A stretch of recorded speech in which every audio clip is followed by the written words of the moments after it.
ఇటీవల వందే మాతరం గీతం వివాదాస్పదమై చర్చలో ఉంటుంది. దాన్ని పార్లమెంటులో కూడా చర్చకు స్వీకరించారు. దీన్ని వివాదాస్పదం చేయటంలో ఈ దేశ ప్రధాని మోడీజీ చాలా ప్రముఖమైన పాత్ర వహించారు. కారణం ఏమిటంటే బీజేపీ వారికి పాతయన్ని తవ్వి వివాదాస్పదం చేసి ఏదో ఓ రకంగా ముస్లింలను వేరు చేయటం అనేది ఒక పనిగా పెట్టుకొని ఉన్నారు. వందే మాతరానికి ముస్లింలకు దీనికి సంబంధం ఏమిటి అనేది సహజంగా మనకు అనుమానం వస్తుంది. వందే మాతరం గీతం మనకు తెలుసు. ఈ దేశం, ఈ నేల యొక్క గొప్పతనాన్ని ఆ గీతం కీర్తించింది. బంకిం చంద్ర చటర్జీ ఎప్పుడు ఆయన దాన్ని 1875లో రాశారు. 1876లో అది పబ్లిష్ అయింది. ఆయన మొదట రాసినప్పుడు, ప్రచురణ అయినప్పుడు అది కేవలం 2 చరణాల గీతం. ఇప్పుడు మనం ప్రేయర్లలో పాడేది ఏదైతే ఉందో అది వందే మాతరం వందే మాతరం సుజలాం సుఫలాం మలయజ శీతలాం సస్యశ్యామలాం మాతరం శుభ్రజ్యోత్స్నా పులకితయామిని పుల్లకుసుమిత ధ్రుమదళ శోభిని సుహాసినీం సుమధుర భాషిణీం సుఖదాం వరదాం మాతరం వందే మాతరం. ఇది పాఠశాలల్లో ప్రేయర్లలో పాడుతుంటారు. ఎందుకు అంటే జనగణమన ఎలాగైతే నేషనల్ యాంథమ్ అయిందో ఈ గీతాన్ని కూడా నేషనల్ సాంగ్ గా ఒక గుర్తింపు ఇచ్చారు. దీన్ని ఊరికే ఎవరో ప్రకటించి దాన్ని వాడుకలోకి తేలేదు. దాని వెనక పెద్ద చరిత్ర నడిచింది. మొట్టమొదటి ప్రధాని జవహర్లాల్ నెహ్రూ ఉన్నప్పుడు, మొట్టమొదటి దేశాధ్యక్షుడు డాక్టర్ రాజేంద్ర ప్రసాద్ ఉన్నప్పుడు వాళ్ళందరూ కలిసి దాన్ని నేషనల్ సాంగ్ కింద ఆమోదించారు. ఆ కమిటీలో పండిట్ జవహర్లాల్ నెహ్రూ, సరే అధ్యక్షుడిగా డాక్టర్ రాజేంద్ర ప్రసాద్ ఉన్నారు, మౌలానా ఆజాద్, సుభాష్ చంద్రబోస్, ఆచార్య దేవ్, రవీంద్రనాథ్ ఠాగూర్. ఇది ఒక సాహిత్య ప్రక్రియకు సంబంధించింది కాబట్టి నోబెల్ లారెట్ రవీంద్రనాథ్ ఠాగూర్ అభిప్రాయం కూడా తీసుకుందామని ఈ కమిటీ వాళ్ళు ఆయనను సంప్రదించారు. ఆయన తన యాక్సెప్టెన్స్ ఇచ్చారు. అది మనకు జాతీయ గీతంగా నడుస్తూ ఉంది. ఇప్పుడు మొన్న డిసెంబర్ 2025న నరేంద్ర మోడీ మాట్లాడుతూ ఈ వందే మాతరం గీతాన్ని నెహ్రూ ముక్కలుగా చేశాడు. ఈ గీతాన్ని ముక్కలు చేయటం వల్లనే దాని ఫలితంగా దేశం ముక్కలైపోయింది, అటు పాకిస్తాన్ హిందుస్థాన్గా విడిపోయింది అని పెద్ద పెద్ద ఉపన్యాసాలు ఇచ్చాడు. దాన్ని పార్లమెంటులో చర్చకు కూడా స్వీకరించాడు. సరే, ఇప్పుడు 150 ఏళ్ళు వందే మాతరానికి పూర్తయిందని చర్చ పెట్టారు. 150 ఏళ్ళు అంటే వెనక్కి వెళ్ళండి, 1875.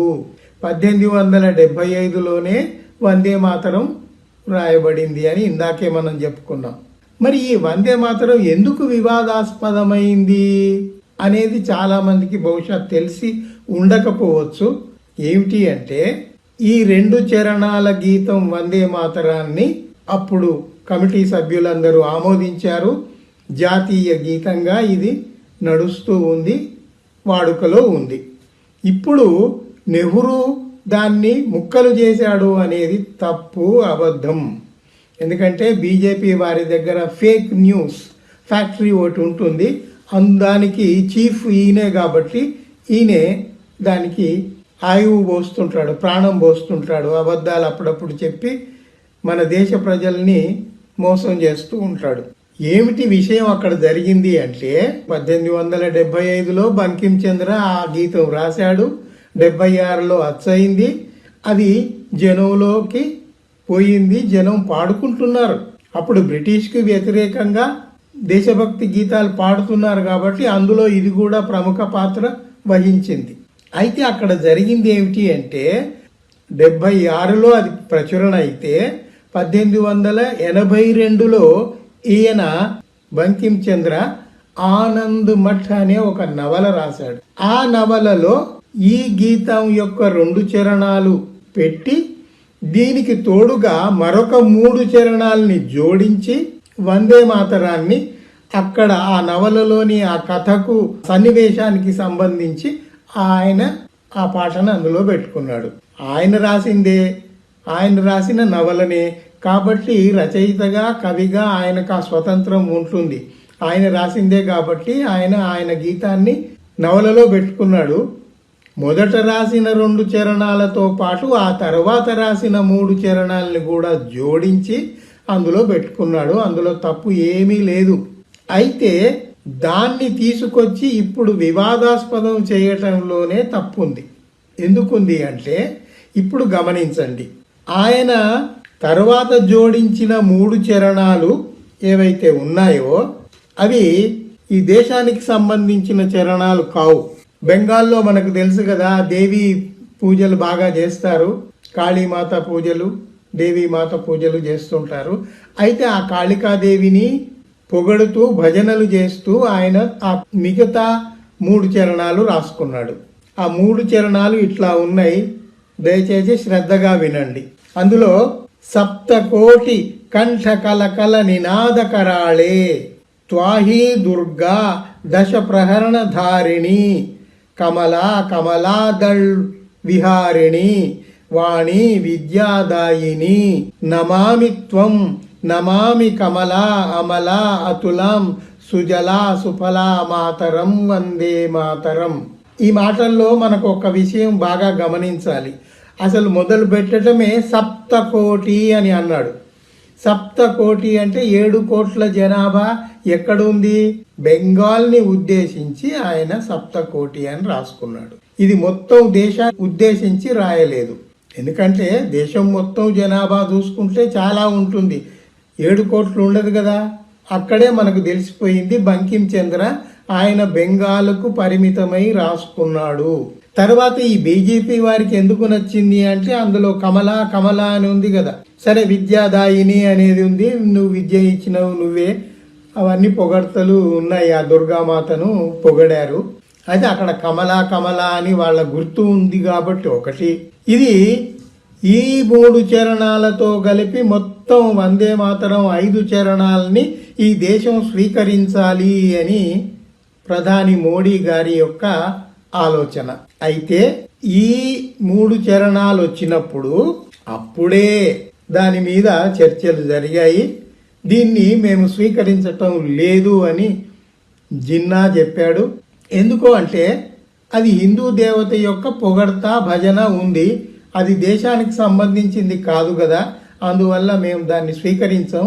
మేము ఆ మొదటి 2 చరణాలని స్వీకరించడానికి మాకు అభ్యంతరం లేదు అని అందరూ చెప్పారు.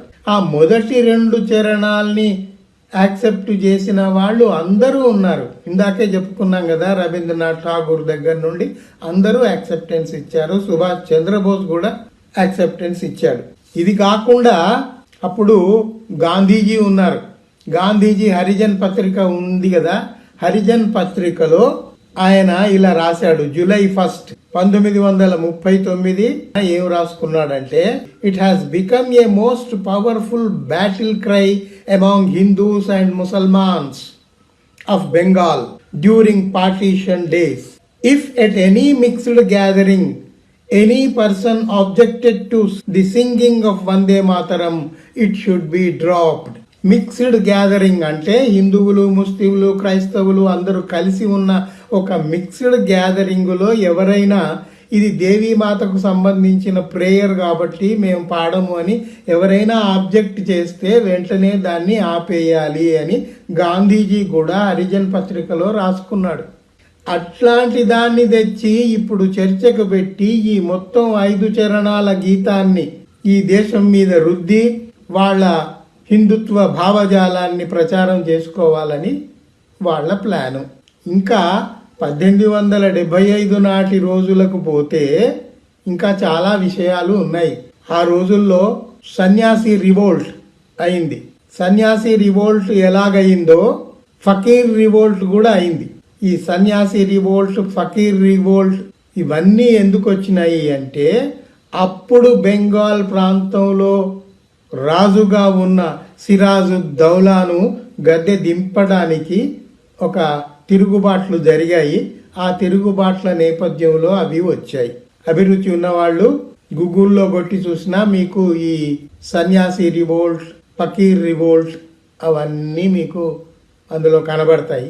ఇప్పుడు బెంగాల్లో ఎన్నికలు రాబోతున్నాయి కాబట్టి ఆ బెంగాల్ ఓటర్లను ఆకర్షించటానికి మోడీజీ ఈ పన్నాగం పన్నాడు అని అందరికీ అర్థమైపోయింది. అయితే ఎన్ని పన్నాగాలు పన్నినా ఈ దేశంలో ఆలోచించే వాళ్ళు ఉన్నారు, వాళ్ళు ఆలోచిస్తున్నారు. అందరినీ సమదృష్టితో సమానంగా చూసే భావజాలానికి కట్టుబడే ఉంటారు. నేను ఇందాక చెప్పాను, సన్యాసి revolt, Fakir revolt. Fakir revolt అంటే ముస్లిములు చేసింది, సన్యాసి రివోల్ట్ హిందువులు చేసింది. తమాషా ఏమిటంటే ఇవి వేరువేరుగా చేశారు కానీ ఒకరికొకరు పోట్లాడుకోలేదు. సన్యాసి రివోల్ట్, ఫకీర్ రివోల్ట్ ఇద్దరు కలిసి, రెండు గ్రూపులు కలిసే పోరాటం చేశాయి. హిందువులు ముస్లిములు కలిసే పోరాడారు. That is the beauty of India, that is the aim of the India, that is the soul of the India. అది గ్రహించకుండా ఎంతసేపటికి వాడిని తిడదాం, వీడిని తిడదాం, ఒకరిని దూరం పెడదాం అనే ఆలోచన చాలా మూర్ఖపు ఆలోచన. అది ఎవరు చేసినా మనం దాన్ని ఒప్పుకోకూడదు.